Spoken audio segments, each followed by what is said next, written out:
If your answer is yes, then you're in the right place. Today's webinar will give you an insight into how the MSc AI Engineering program at IIT can help you develop the knowledge and practical skills needed to become an AI professional. We are delighted that you've chosen to spend your evening with us, and we hope you'll find this session both informative and inspiring. It is now my pleasure to introduce our speaker for this evening.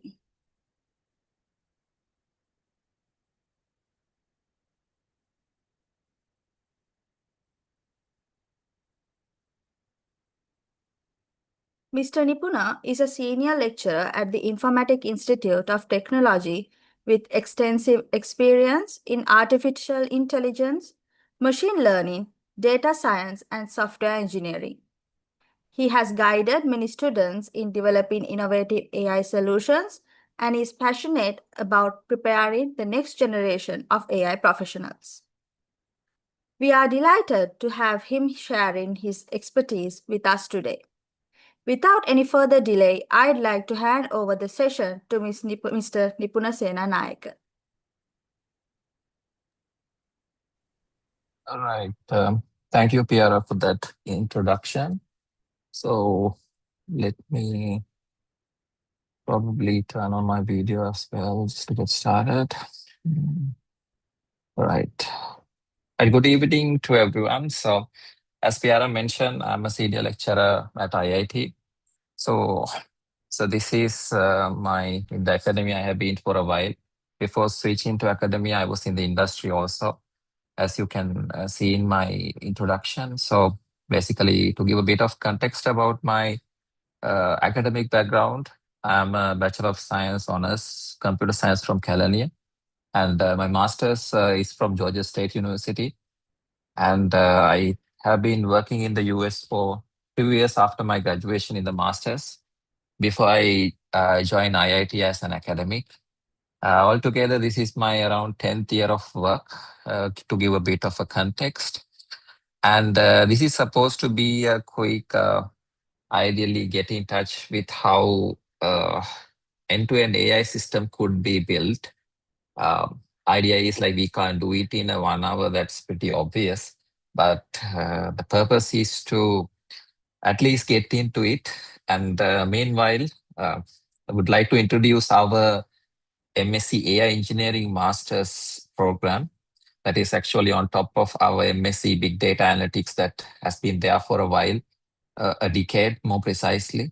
So it's going to extend with our AI touch, AI capabilities, and AI coming into the picture with merging to the big data and data science. So that's how the things going to change in our new MSc course as well. I am leading that course as the course leader. So, right. So let's get into, before actually getting into it, I would like to get to know the audience a bit. I know this is going to be live stream as well, but in this particular webinar, we see a good amount of people joining in, those who have some interest about this, not necessarily about the course itself, but ideally generally in terms of how do you build AI systems. So to get a bit of a context, do we have any uh, undergraduate students from IIT here? Just to see a raise of hand, just to see the audience. Undergraduate students of IIT, few. Okay, good. Any other institutions, undergraduate students who might have a perspective of finishing and joining the masters? Can you raise the hand? Okay. Right. So working professionals in the, what do you call, let's say 1 to 3 years of experience. Do we have any people 1 to 3 years of experience in the industry? Maybe in a different domain, that's maybe software engineering purely, not AI. 1 to 3 years, maybe software engineer roles. Okay. Senior levels, leads, any sort of people with experience, maybe 5 to 10 years, let's say. We do have people in there, right? That's a good thing. Okay. And even more than 10 years. Some people might be like in the industry for a while and they want to switch to uh, what do you call AI side. Right. Seems we do have a good mixture, which is a good thing. So ideally, as I mentioned, this is not going to be a perfect what do you call lecture type of a session, rather than it's going to be more type of a discussion, which ideally I want you to um, get the taste of it, so that later, if you want to join the MSc program, where we actually do the things, right, hands-on things, that's where will be the part. So let me start sharing my screen. Right.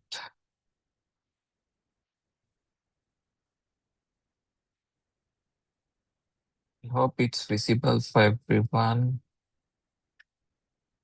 Okay. Right. So the idea is when it comes to AI, so machine learning. So let's talk a bit about it before actually going to the hands-on. I do have few uh, slides in the sense like that describe what we are going to do today. But before getting into anything, right? So what do you mean by AI? What do you mean by machine learning? Can you give a bit of a like? I hope you can put something in the chat, drop something in, and we'll have a chat about it before we actually uh, going into the hands-on thing. What do you mean by AI? Not the definition. What? Yeah, definitely it's artificial intelligence. So machine learning is actually what? A subset of it. Under AI, you do have machine learning plus a lot of other things as well. So AI has evolved with time. Yes, learning models. Yes, training machine to learn. That's exactly what machine learning means, right? What do you mean by the machine? That's actually a model. Right. We do have, yes, trying to mimic the human behavior, mimicking the human. Yes. So if you go to the AI definition, AI, the word actually, introduction of the words artificial intelligence, that's actually connected to the idea of Turing's test, which ideally refers, right, what it means by AI. It's actually, you have, the idea is this one. Um, so there is a computer and there is a human and there is another observer. The observer is going to, right, talk with, communicate in a text-based mechanism, right, like in a chat format with the computer and the human, right? So that computer and that human, they're actually in a closed room. The observer cannot see anything. But what, based on the responses it gets, if the human cannot discriminate who's the human and who's the machine, that particular machine is said to have achieved AI. That's actually the Turing's test for artificial intelligence. Very simple idea. That means whatever the machine we build, it's going to mimic the human behavior, right? And coming back to machine learning, which is ideally the most top area of AI, but apart from machine learning particularly, we do have several other components of AI. For example, agents, that we have agentic AI that's coming into the picture. Before that, we had ideally uh, we called agents or systems that could sense the environment, take the inputs from the environment, and act on the environment based on its perception that's going to develop by its own. So those are agents.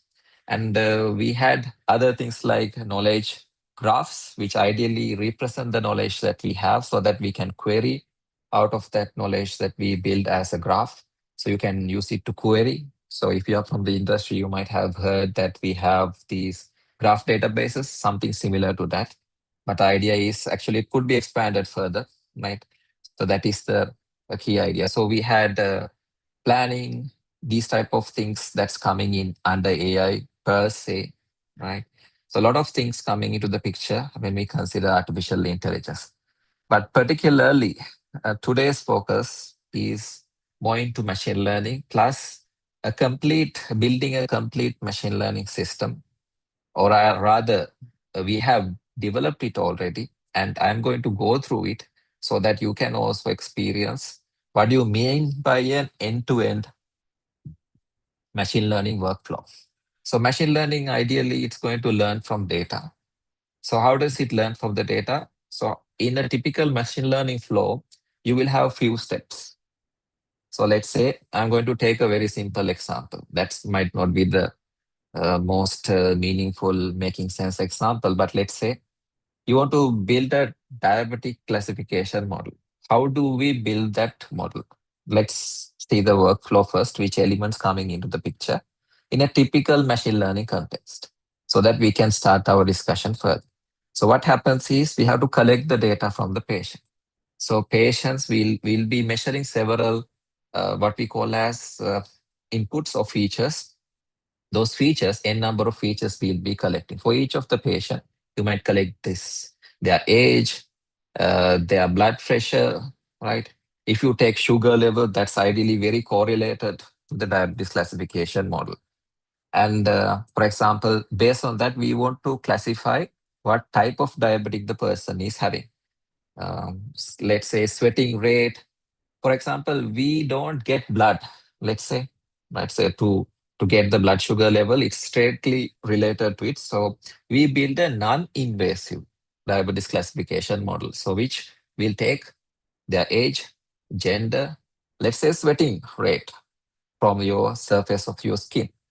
So these three features, normally we collect more features, but let's say you take three features out of it and you have a classification model, right, to be built that's going to classify what is the level of diabetes, type 1, type 2, type 3, let's say, right? So what we do is, so collect these features for each of the patient. Let's say you have 1,000 patients. So each of the 1,000 patients, we are going to collect this information. These features will be recorded plus the label itself. How do we get the label? So label is actually what we call as what you want to predict, the diabetes type. You will do an invasive diabetes test for these patients, the 1,000 patients. So, so those label will also be recorded, right? Type 1, type 2, type 3, whatever the diabetes type.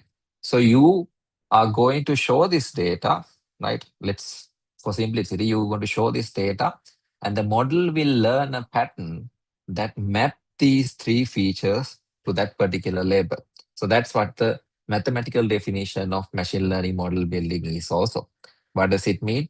Given input, n number of input features, we identify the mapping function that maps these features to the particular label. It's a very simple classification task. lecture කන්නේ නේද? වෙබිනාර් එකකට නේද? AI. Uh, කරන වෙබිනාර් එකකට. IIT කරන්න. එන්න. yes, participant might please you mute yourself. Right.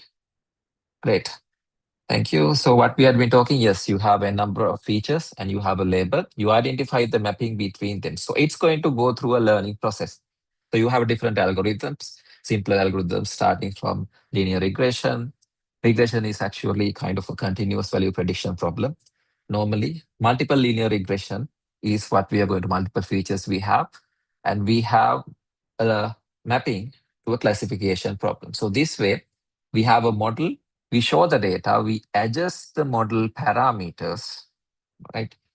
And so that it finally identifies this mathematical mapping. So it's a long story, right? But how it happens, and there are a lot of optimization came into this one. This is a very simple idea. You train the model, you optimize the model, and you use it for making prediction. So for the first 1,000 patients that we have collected the data, you might use, let's say, 700 for training, 300 for the model evaluation part also, which means how good the model is going to perform for unknown labels, which is going to see how the performance of the model is going to be. So this is the simple idea. Again, as a recap, what happens is you collect the data, features, and the labels. This is the simplest version of machine learning, which is ideally uh, you have your label with you. We call it supervised learning. Under supervised learning, this is a classification problem. You feed the data, adjust the model parameters as it progress. It's going to get to a better model step by step. So we do have different techniques for training, right? And when you go to more advanced models like neural networks, we have even more complex algorithms that will do this optimization part. Once that is done, we do the model evaluation part. And once the model is good enough, let's say it's going to make the correct prediction almost 95% of the time. The model is good, we can deploy the model. So what normally happens is, so again, let's see the workflow. First, you get the data. You have to do some cleaning of the data because data might be messy itself. So you have to do data cleaning. We have several steps for data pre-processing. And once that is pre-processed, you do the model training part. You split it to training and testing, let's say 70 and 30. You train the model and you see the model performance and you improve it as a loop and you will come to a better model. So that's the simple idea. But the funny thing is, usually in our textbook works, we stop there, then and there. Even in our research projects, undergraduate level, you do that part, right? You collect the data. Probably you don't collect the data yourself. You get the data from other sources like Kaggle, UCI, different sources you have. You collect the data, you train the model, you evaluate the model, done, right? That's where you most of the time stop. But when it comes to real life, right, you will have to build systems that we can interact with it and you can make a useful uh, software, which ideally means now whatever the build model has to actually be wrapped as a software. So there are the things come. That's where the simple machine learning, we have a now software aspect of it, which ideally means we have to think about, right? So how do we open up, how do you build APIs so that our users can send requests and make predictions and get the results out, right? That's where the things like JobLib, different type of frameworks for the purpose of wrapping this model as a software. But we don't stop there. The nice and most fascinating things start later. What? How do we scale the systems? That's one of the biggest problems, which ideally means how can we extend, right? When the number of users, concurrent users using the application is going to increase, whether our application can sustain. And so those things are software aspects. But the next thing that I want to mention more specifically when it comes to machine learning is you have models, they themselves decay with time. They change themselves. Whatever a model that's built now, maybe in another 2 years' time, right? It will not be valid. It might not be working as the same way it used to do. That's called as model drifting. Models themselves, for example, before COVID came into the picture, we did not use like whatever these digital tools and all these things. The patterns of our lifestyle before COVID was a different one. Right? It has drastically changed in a different way after COVID. So, which in these cases, right, human behaviors also have changed. Then why not the models that we use to make predictions? So, model drifting also should be monitored and analyzed in a certain situation. If our model performance is going to decay with the time, it's going to be a problem. So how can we tackle those things? So those are, right, some key elements of bit of an end-to-end system, right, that we talk about. Again, how do we build the system? How do we optimize the system? That is the heart of it. But the thing is, realistically, we can't stop there because this is a system at the end of the day. We have to think about its scalability, right? before talking about scalability, you have to build it as a system, proper system. How do you open up? How do you open up? Or how do you build an API so that you can talk with the model and get the responses? And how can you scale? Right. These are few aspects only. There will be a lot of things that will be discussed when it comes to this particular the master's program that we are going to introduce newly. So yes, and then it does not stop at the software aspect, as I mentioned. We are going to go to the next level, which ideally means the model aspect also will be covered there. What does it mean? Model relevant, specific information also, like the model drifting. So normally there are a few ways of you can build the systems. You can build systems which are offline systems, AI systems which are offline, which ideally means it only uh, use the trained models to make the inferences. It does not store the data that the users give or added it to its own database, not necessarily in the database. So it's going to ideally going to expand and it's going to expand the knowledge it has by retraining the model. So that's the next level. We call it online training, which ideally means we use the user inputs, that inferencing task. So those data also will be saved in our data, in our original data set that will be expanded further. So we will be fine tuning our models. So that's what we call as online training. That's why when you use Claude and all these things, you will see some sort of a disclaimer. They mention your data will be used for training purposes, blah, blah, blah, all these things. What does it mean? They do online training, right? So those type of things are also there. And other aspect of these things is, which ideally is my particular research area also. I'm into security and privacy, and of course, the efficiency of machine learning. That's my specific areas, my PhD research as well. So I'm currently a PhD student at the University of Westminster. So, which what I wanted to mean is it's going to be a big picture. There are a lot of elements not limited to the model training themselves. So we'll be taking a bit of time walking through some examples and trying to see whether how these things fit into the big picture. I'm going to take 3 selected examples here. So I do have few infographic summaries that I wanted to tell, use, or explain before I actually go to the examples themselves. I use 3 examples here. First one is, it should be visible for you.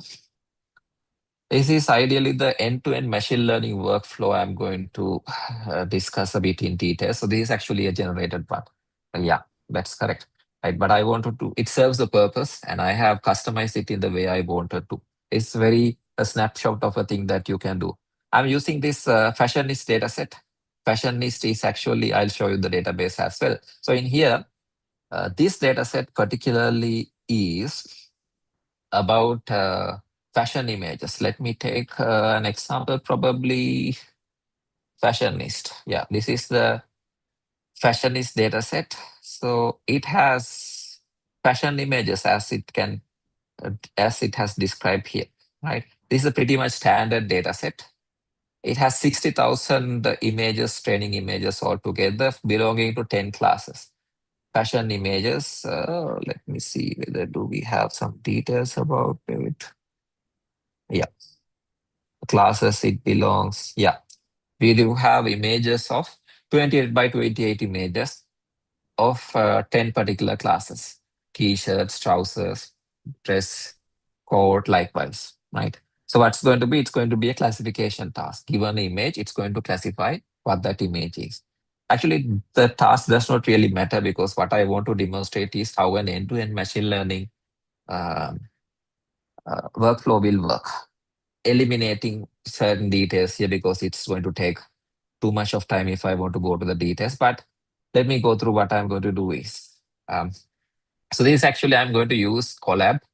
for doing this one. The purpose of using Colab is actually I'm going to share the code with you so that also you can try it yourself as well. Because you don't have to install anything at all when you use Colab. Google Colab is the pretty much standard way to do it. But when you do it, it has certain limitations. We can't naively do files there. So I create the files that I needed for certain steps. I'm going to go to the details and I'm going to prepare the data. And I'm going to simulate some production drift in the data because I don't have original data set does not have any um, drifted data. So I'm going to add some noise and create some what you call simulated drift data so that I can show you the model drift in my dashboard. And I'm going to train the model and fine tune and save the model. And yeah, I'm going to just take a look at the MNIST data set, roughly how does images look like. And there are the software aspect come. I'm going to use Fast API to build the API in order to interact with the trained model. Now, this is where usually the machine learning stops. You train the model and the model is there, you predict it. That's it. But you don't have a way to communicate with the models, put an image and get a prediction. You can't do it in an AI machine learning type of a work. This is where the software aspect coming and doing the prediction part. And I'm going to demonstrate some model drift and some sort of manual API demo also will be useful because you can do some testing in the API that you have created. And after that, I'm going to do some sort of live traffic generation over there so that we can do some testing and see the software aspect of it's going to work. This is the first thing I'm going to work. After that, let's see. The next example I will be doing is, yes, this one probably, because we are in the age of like LLM agents, no, right? Right? We are in the agentic AI era. No? So I was thinking about bit of building a very small kind of an agentic AI application. I'm going to do a very simple task. It's only using a single agent. Does not use particularly a framework as well. But my idea is to show you what's the possibilities that you can use this agentic AI. It uses a single agent. It's going to do a particular task that I assign. Particularly, it's like a research um, uh, helper, which ideally means when I want to do some literature review for a particular task, I'm going to give my title. It's going to do that search for me rather than going to Wikipedia, this place, that place, search and do a particular build a critic so that I can identify possible places that I can improve. So that type of research helper I have built. And this is the second example. Assume to use the agentic AI concept, it's a single agent. You could expand it to more, and you might see some examples even. There are a lot of things that you can do. Probably even for trading and all these things, people have built systems that will be using agentic AI. And then the last one is I have taken an example in the LLM, large language models. Particularly, this is ideally, it's like a Q&A kind of chatbot, I can tell. But it's particularly not a generic one. When I give a particular document, it's going to answer based on its context. So that's where I'm going to discuss few ideas. LLM fine tuning, which ideally is an intensive task, which requires retraining the models completely. But there is another approach called RAG, retrieved augmented generation, which ideally is going to make our life easy by kind of a intermediate layer, which optimize our queries and the answers, the training time or the time it takes to adjust to new documents will also be less because it also has an external kind of a database that's going to build from the document that we give. So that type of a task I'm going to discuss simply. So let me, depending on the time, let's see how much we can cover. But anyway, I think so far I believe it's clear for everyone. Any questions so far?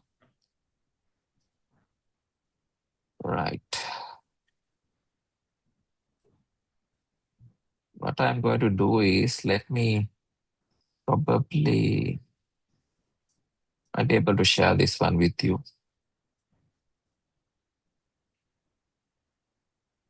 So that you can also try. So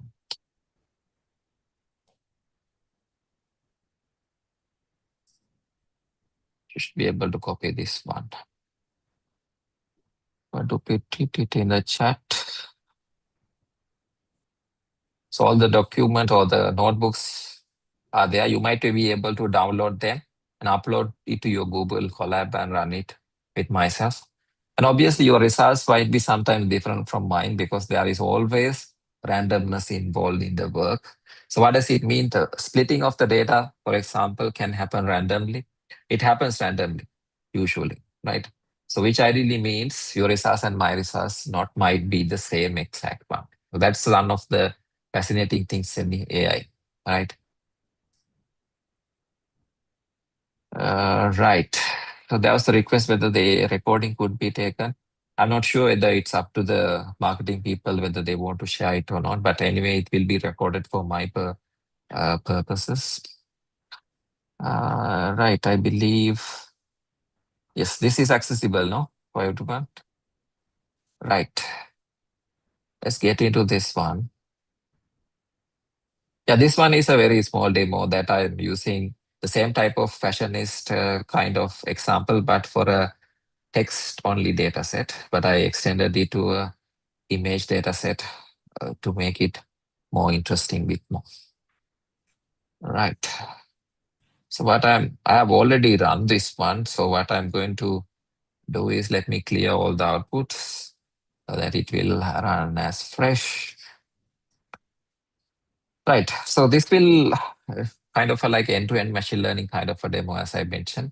This will have fast API and several other things that's web-based connectivity and Plotty for plotting and API connections. I'm using this framework, sklearn for machine learning, pandas for machine learning, NumPy is also machine learning, matplotlib is also for plotting purposes, and joblib is actually for the purpose of saving the models that we use so that it could be used as a backend for engine or the brain for our application ideally. Right, let me, so it's going to do the installation of this one. As I mentioned, the next step, it's going to take a bit of time because it's running in Colab servers.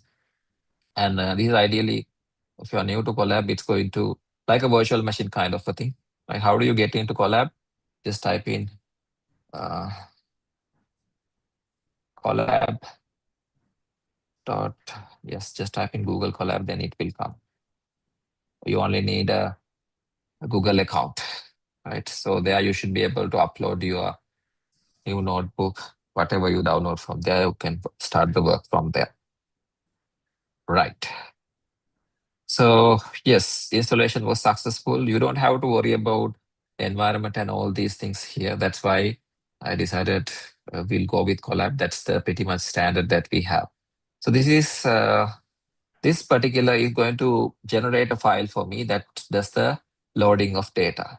So original data is actually, as I mentioned, it's taking from fashionist dataset, which has ideally 60,000 images. I'm not going to train on that 60,000 because it's going to take time, right? There is also, at the end of the day, I'm using a very simple model, a classification model, logistic regression. So I don't use CNN for this one because it will take more time for training one thing. And the whole purpose is not to talk about model training part, but ideally the wrapper around it. So which ideally means the software and the model drift, those type of things we'll be discussing. So I'm using only 6,000, only 10% of the data for training. And I have kind of normal set of data, 800 that I have taken. That's ideally for the testing purposes. And then to simulate the drift, which I meant before, drift ideally means model is going to change over the time. To simulate that one, I'm going to add some noises synthetically so that I can show the drift with the time so that it could be visible in our dashboards. And here the random seed, I'm going to use a random seed. You don't have to use 42. This is, it has a history about it. If you want to use why the 42 is, no time for discussing it here. But funny thing is when you put fixed random seed, along all the times, no matter how many times you run, you will get fixed results that will accommodate for the randomness involved in all the steps of machine learning. As I mentioned, there are certain steps that involves machine learning. First thing is training, testing, split also has some random element coming into the picture. Your splitting might be different from mine, or it will definitely be because of the, even though you put 42 in your situation, you might not get the same results because it only guarantees, setting a random seed will guarantee in consecutive routes, your own results will be same, not mine and yours. Right? That's how the things happen. So some helper functions for loading and all these things are there. This is actually about the corrupting, purposely corrupting to demonstrate the model drifting. And this is where the main method is coming. As you can see the details, it will be a bit of a time consuming because the time is limited. So I want to go faster, right? So these things will be discussed in details in our MSc programs that's going to come up in there. So we have, how do we have the reference data set, which I mentioned, how do we create the drift data set out of the original data? So that's the only thing. It's actually related to the simply loading the data steps. So I'm going to run that as well. Right, so that has successfully run and created this particular file in our virtual environment so that this could be used to run again. Right? You can run it, you can build your own servers in your, what do you call, in your machines, in your, let's say, virtual machines, in your whatever cloud machines, frameworks that you use, you can do it in your own. It's not a problem. This is only a simple demonstration. And the next one is the training stage. If you look at the training, so these are the classes I have specified. And we do bit of a pre-processing here. Ideally, yes, it only does the training, testing, splitting. You could do some pre-processing, normalization kind of things you could do, but I have not done it here. And I'm using a very simple logistic regression model for this classification task. And we train the model. This is ideally the training step. These 2 lines, very simple. And this is where you finish the training. You are done with the training, definitely. You have a model. Ideally, it's a naive model because its parameters are not optimized. You're going to record its accuracy. And then I do a bit of a very primitive optimization technique, grid search, which ideally means when you have set of parameters, here we consider only one parameter here. If you have multiple parameters, you can consider different combinations for different values of all these parameters and see what gives the best model. It's one of the simplest optimization techniques. There are a lot of others as well. And yeah, that's pretty much it, right? And then, yeah, I'm going to report all the matrices that I record, accuracy, how much is correct, predictions, and micro level F1 accuracy, also macro level F1 accuracy, best parameters, all these things will be reported in there. So we'll run this one as well. This you can simply tell as a training stage. The model training happens. So it does not happen yet because I only created these files. This file is created and this file is also created. And I'm going to create the app.py, which ideally means we are going to build the software part now, right? So we are going to open up this port. This port mapping has been used in here so that the responses will be coming into the collab back. But if you do it locally, you should be able to access your local Python environment. You should be able to access from localhost 8000. But here the results have been fetched back to the collab to view it easy. And computing drift and all these things they have done. And then this is building the health check API, and of course, predictions could be made. In this case, ideally, rather than, because anyway, technically, if you want to make the prediction, you have to send an image now. Image is set of pixels. More precisely, 22 into 22 kind of a matrix you have to feed if you want to make a prediction. That's not feasible. For that, we do a bit of a trick. So we do have some sampled out image. So we are using the index rather than the image itself for the testing purposes. That's what we do. In real life, you should be able to send it a kind of a flattened image and do that one. But for simplicity, I've done this one. So let's run this one also, which ideally creates that file. And later what happens? Yeah. So loading the helper functions that you need all will be there. The files have been created. And yes, then what we are going to do is we are running these files now. Data loading is completed. Response we can see. And the training is going to happen now. It's going to take a very small amount of time because it's a very limited number of images that we have used in here. The optimization will also happen. So baseline accuracy happened to be around 66%, which is not very good. Let's see how the optimization is going to help. Going to do the grid search optimization. It will take a bit of time, definitely, because it's going to consider all the combinations in there. The problem is when we do it in a live demo, it might take time. That's one of the issues. So let it run and see, but I don't think it will take much of a time anyway. Right. So while it is happening, if I want to recall what we had been doing. So yes, right, we have done this one somewhere here. Training the baseline model is what we are going to do, including the optimization part. Okay, it's right. So it has, yes, it has improved. Around 20% accuracy improvement has happened now. Right, now the model is saved. Until this point, it's a simple machine learning task. Now, what we are going to do next is, right, how can we wrap it around a software? Before that, we want to see what's the data looking like. So we are going to take a look at the data, right? So for simple few classes, to 10 of them, we have taken some images. It's going to be a very simple classification task. What the user is going to do, give that image and it getting its label. Label is going to be whether it's a port, whether it's a t-shirt or whatever. So it's going to make some predictions here, right? So we do have ideally, yeah, some examples. We don't make any predictions yet, but some examples from the training data set with the labels of their own.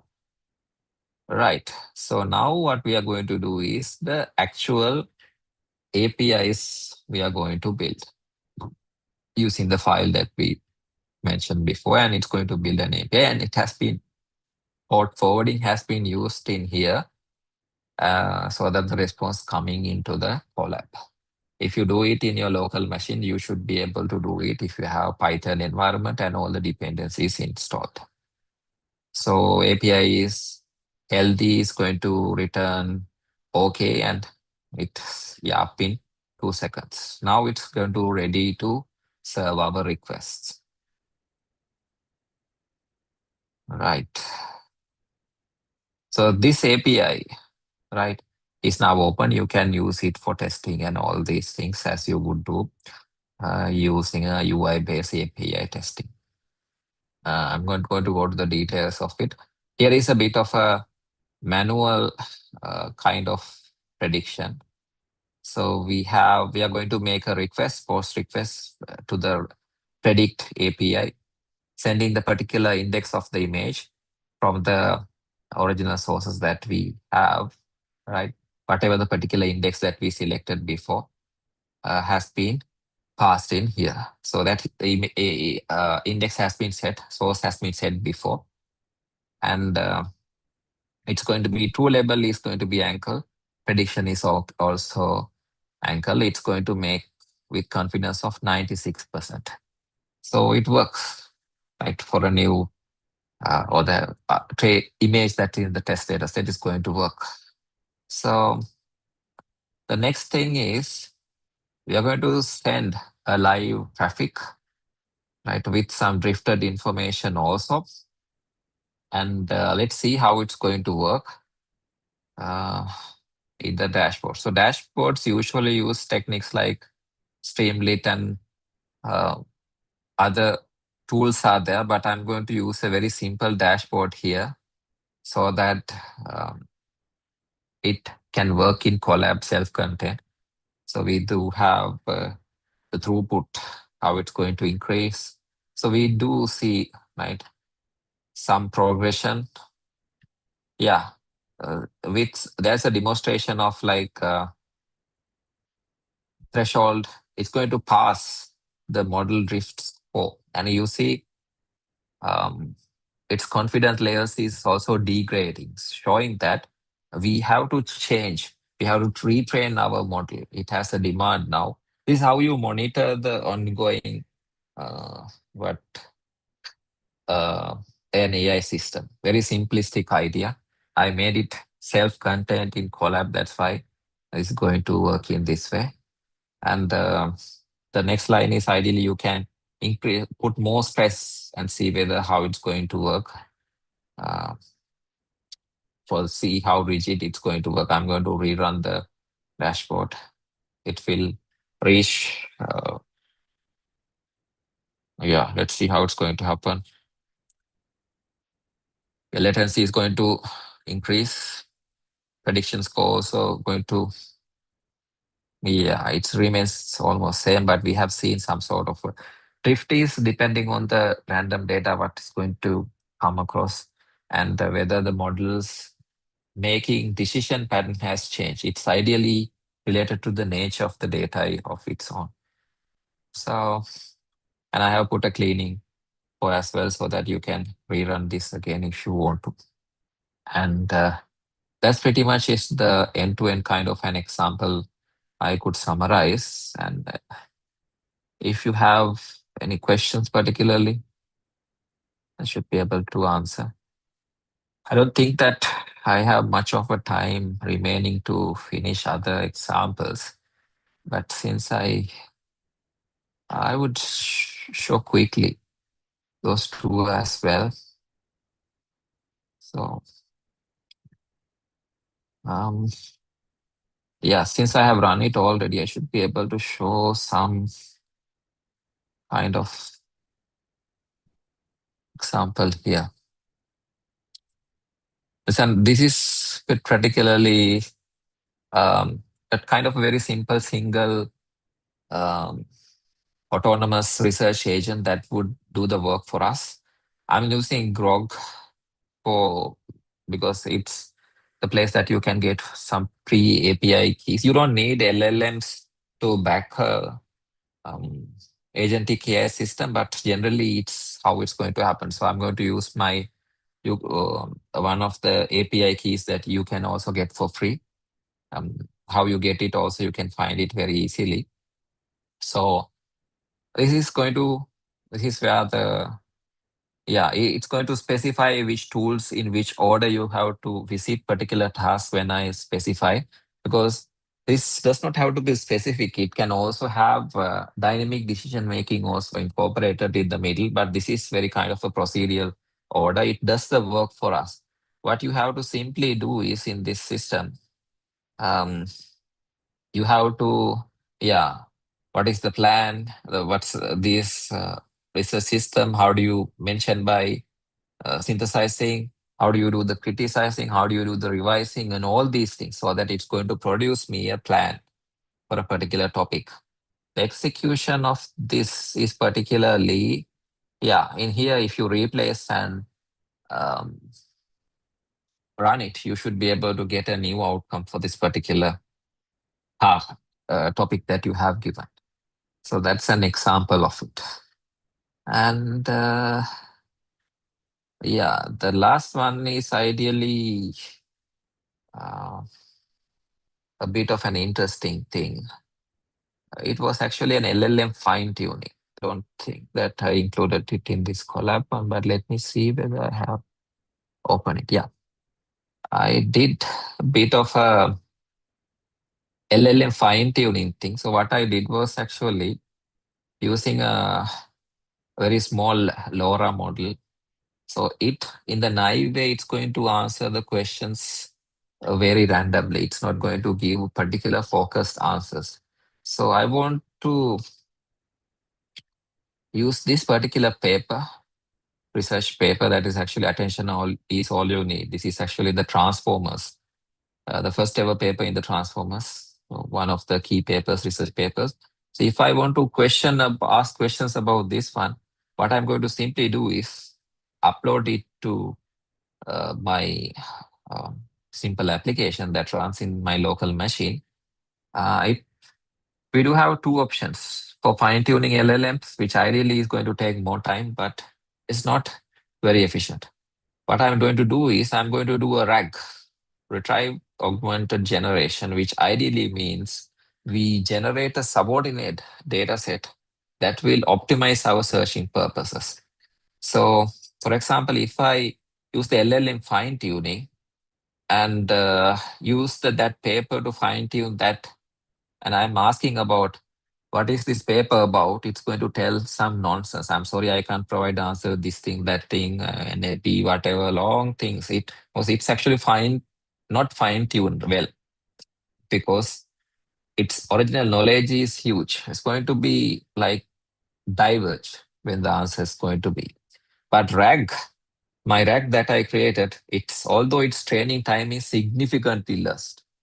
It's like maybe 1/10 time from what I can remember. It's going to give a very precise answer. Paper discussed a new approach called transformer, blah, blah, blah. It's going to give a very short answer as well, very precise to the point. So it's going to give a bit of a thing, right, that you can think about it. So these things, including many other things, will be there in our MSc program. So let me do a bit of a marketing, hopefully, right? I'm not very good at doing this, but as a course leader, right? This is our MSc AI engineering program, right? This is our signature, one of the signature MSc programs.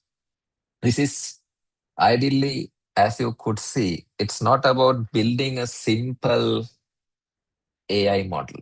We want to have end-to-end system. That's exactly what we are going to do here, right? So it's going to be a complete end-to-end system that has a lot of focus on AI, but of course, system aspect of it, model aspect of it, like model drifting, all these things will be discussed in this MSc program. So the aim of the program and all these things are mentioned here. So I'm going to include this brochure also. In any case, you in the same Google Drive that I posted here. See if I can go to upload it here.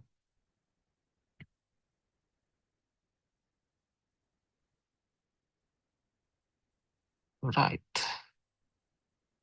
It has all the information that you need about the program. And few highlights about this one, I want to take the time. So you have AI related modules and statistics related data processing modules are also there. This is part of AI. Data mining include machine learning, deep learning all together. Research method, how to do research, right? In particularly this area.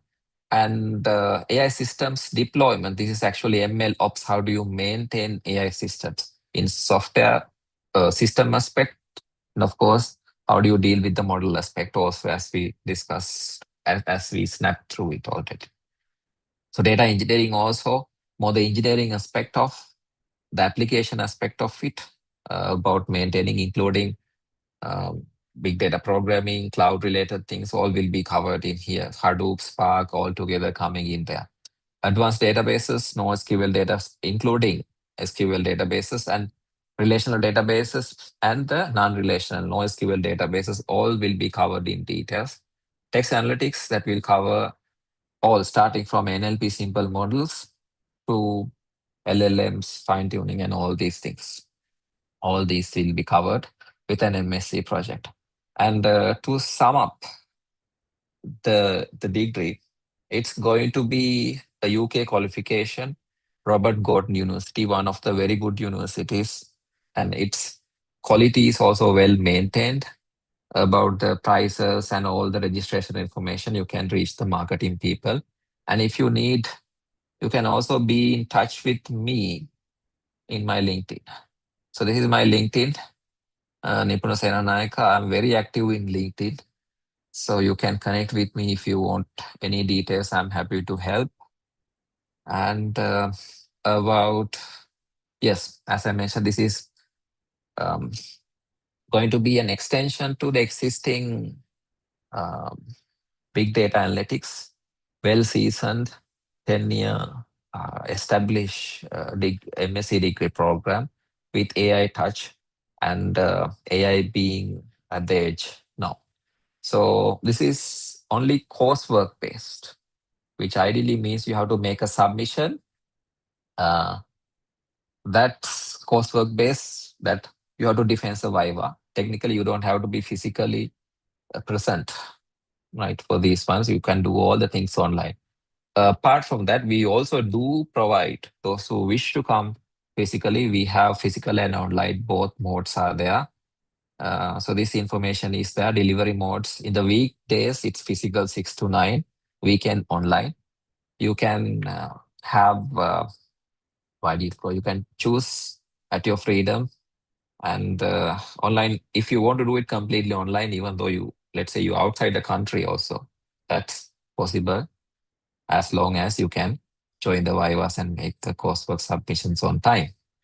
And ideal time for completion is 1 year and 8 months. Usually it's 2 years, including the project.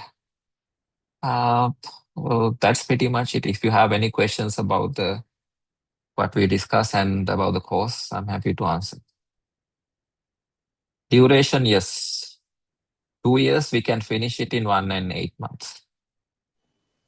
Hello, Uh, excuse me. yes, Nila.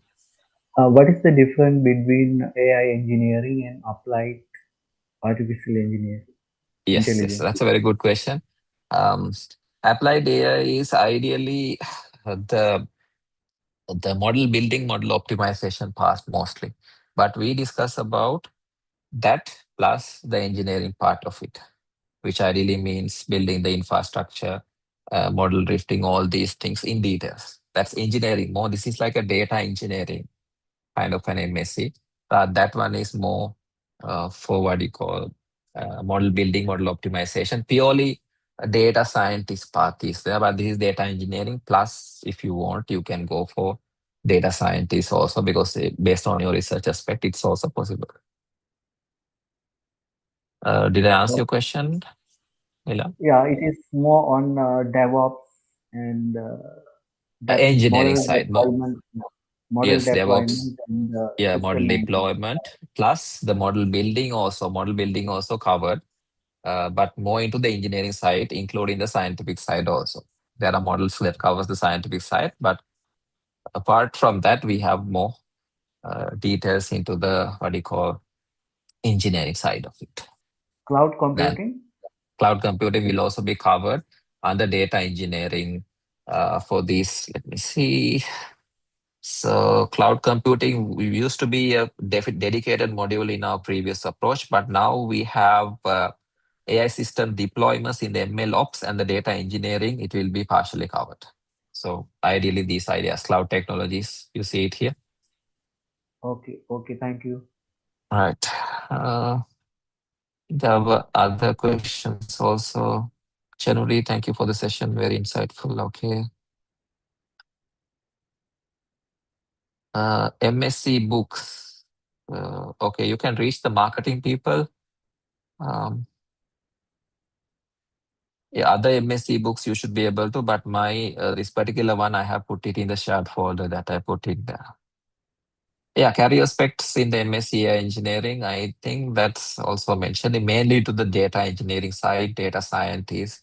So few ideally this is not stopping at the engineering level because this is no, engineers level because this is the MSc program. It's actually going beyond the traditional software engineering. It's actually master's level work. So solutions architect, product manager, even the data analytics side also covered.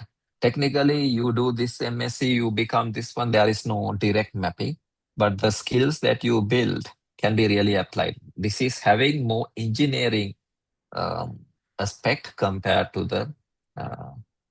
the applied AI one. So that's the main difference that I can highlight. Both paths fine, right? Depending on what you want to achieve. But yeah, this is into more engineering side, more practical applications. Research is also possible, as you can see. Few career opportunities are mentioned here. I think I answered that question as well. Data warehousing, not particularly because it will be covered under the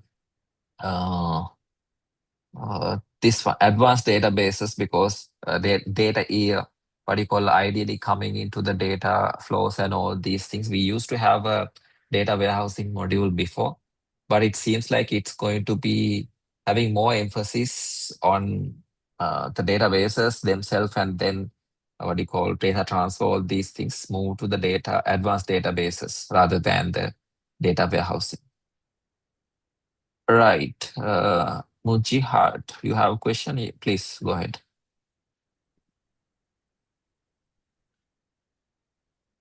You can put it in the chat or scholarship options should be, I'm not sure, you can reach the marketing team. Malit, who's the particular marketing person? Pavitra Pereira, I believe. Piara, any idea? Mainly, I know that Pavitra is the Yes, marketing sir. person. Pavitra, yes. Yes. Pavitra.p at iit.ac.lk. Pavitra.p at iit.ac.lk. Okay, this will be the email, and this is my email.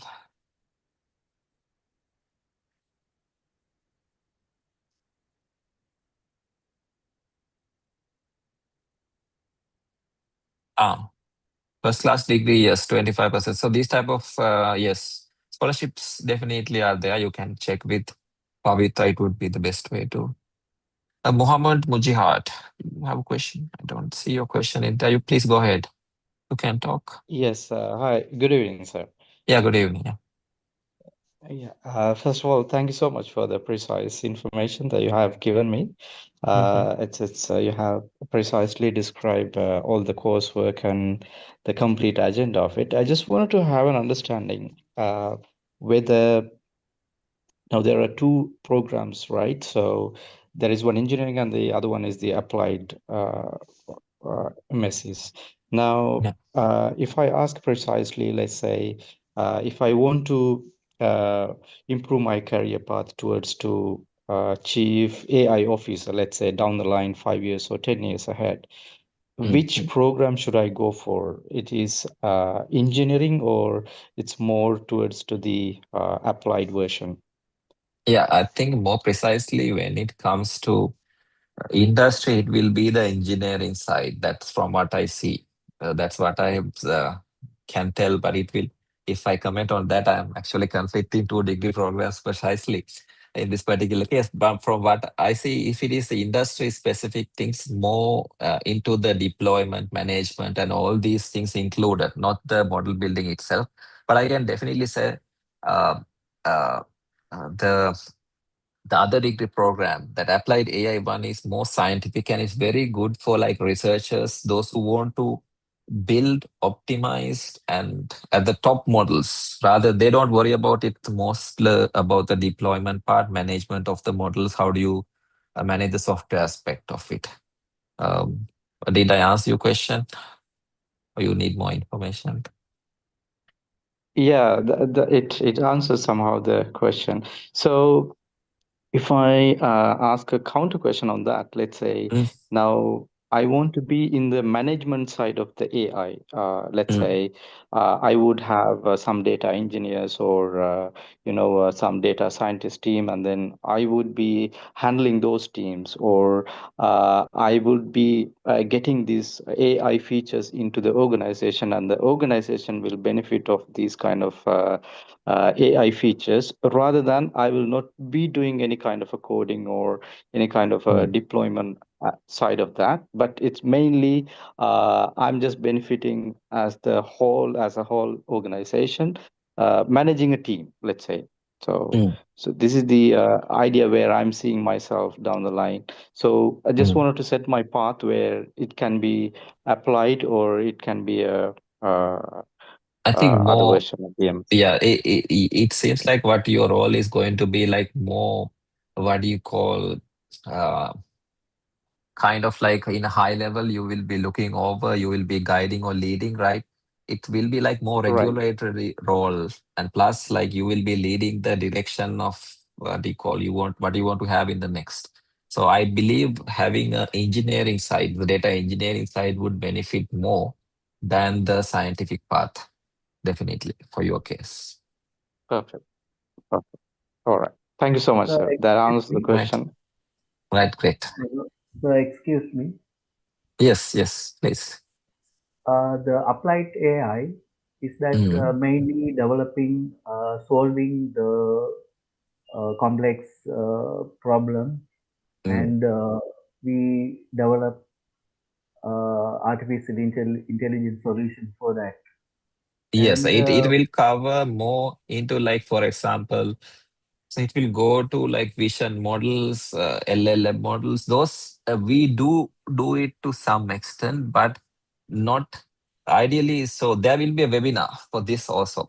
If you better register and also look at it, what actually it's described here. From what the knowledge I have about that program, I answered my these questions. Probably the course leader there would be Sadia, will be able to better answer these things. So this is my perspective about the AI, applied AI one, MSc one. yeah, So we find the solution, we build the model, and mm, we deploy it in the cloud optimize it. platform, and we deploy in the cloud system. So the Deployment part I deployment don't part we know. can, I sorry, don't know whether the applied AI will be covering, so I'm not sure about it. You can check yeah, about they check. don't have a deployment part, but deployment part and ML ops, that one we can learn easily, right? Here Why in we the want to, yeah, that it's up to part you. is, yeah, Yeah, that it's up part to is you. 10 hours, 20 hours learning module. Mm. So that one, why we need The this. reason is actually it's going to be not only we are not stopping there about the deployment, and then of course model drifting and several other aspects also. This is only few of them I have gone through. It's up to you. If you feel like it's going, if you want to focus more on the model building part and optimization part, you're good with doing the deployment and data engineering, all these things. If you can do it in your own, it's up to you. But generally, this is designed for those who want to be the engineers, and then probably its research aspect also will be covered. We don't necessarily, ideally, teach you building the infrastructure, but manage it. And of course, it's there are research friends and all these things included will be Are you teaching discussed. the containers and Dockers and Kubernetes? Yes, yes, that will also be O- done. The data engineering, it will be. It's not Okay, so into thank like as a software related MSc, but to the level it's needed for the MSc data engineering. okay, so thank you. Right. Okay. Any other questions? Piera, are we okay for having taking few more questions, so we can wrap it now? Yes, it's okay. Okay. Do you have any few questions? Maybe one or two?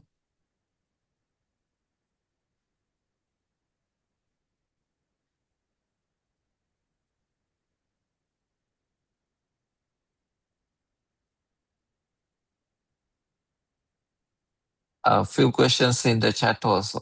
Mm. Are there coursework for each module along with the MSc project? Yes, everyone. every course, every module under the course will have a single coursework submission for each of the module. So single component only. That's the rule in RGU MSCs. We only have one coursework component, which ideally will be given at the beginning of the semester, and you have to make the submission at the end of the semester, which means ideally you have 2.5 months. While you study, you can work on the coursework. That is the approach that they follow. So everything MSc project will have a formal Viva process. That coursework is going to be a bit different than regular coursework. It's going to be a thesis defense, write a thesis, and you defense a Viva. That process is there. This is a fully fledged MSc, a Scottish Quality Framework 11 MSc qualification. Can this program be followed online by people who are working overseas? Exactly. That's one of the stronger points of this MSc program. That's probably is not offered by many of the MSCs, including ones that's delivered in IIT, because it's completely doable even though you're outside the country. It's feasible, and of course our lecturers are very flexible in that sense, because we know you are working people, and if you have proofs that you're outside the country, even the Vivas could be adjusted accordingly. So entry requirements are pretty much standard that we have. There is no specific entry requirements. It has first or second upper division in the first degree, in your bachelor's degree. This will be checked, and all these criteria, this experience criteria, there will be an interview done by the dean of School of Computing, or like any appointees by the dean. So that's the particular requirement. Danushka, I think I answered your question as well. Anything else?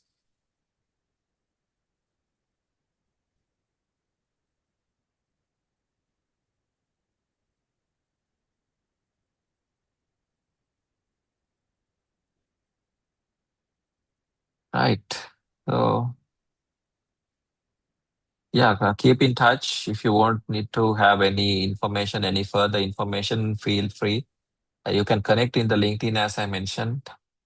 So send me a message. I'm very responsive usually for the emails and even in the LinkedIn chat. Usually one way working day I might respond. Yes, we hope to see a subset of you probably in the MSc AI engineering, right, in the next September. That's it pretty much, I believe, unless we have any further questions. Right, Piara, we can wrap it up. Yes, sir. Thank you very much, Mr. Nipuna, for that insightful and informative presentation. Before we conclude today's webinar, I'd like to share a special announcement as a token of our appreciation. All participants attending today's webinar are eligible for an exclusive 50% discount on the registration fee for any program at IIT. This exclusive offer is available only for today's webinar participants and is valid until September intakes. As we come to the end of today's webinar, I would like to extend my sincere thanks to Mr. Nipuna Senanayake for sharing his valuable knowledge and insights with us. Thank you, sir, for the engaging and inspiring session, and I'd like to thank each and every of you for joining us this evening. Thank you once again for your participation. Have a wonderful evening. Stay safe, and we look forward to welcoming you to IIT. Goodbye and have a great evening. Thank you, everyone. Okay, have a good one. Thank you. Bye.